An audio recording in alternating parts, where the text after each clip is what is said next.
Hi! In front of me is REALME C30 and today I would like to show you how you can set up screen lock on this smartphone. Begin with opening settings and scrolling down. Now choose security section, click on screen lock and tap on one of those login methods, pattern, pin or password. When you're ready to choose the best one for you, you need to enter it. Choose next at the bottom right corner, repeat it and tap confirm at the bottom right corner as well. Now click on one of those options. We go with don't show notifications at all because I don't want any on my lock screen, so I have to click here, choose done, and now when I turn off my screen, then turn it back on, I can see that pattern is now required.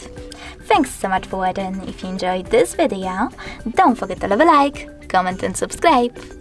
Bye!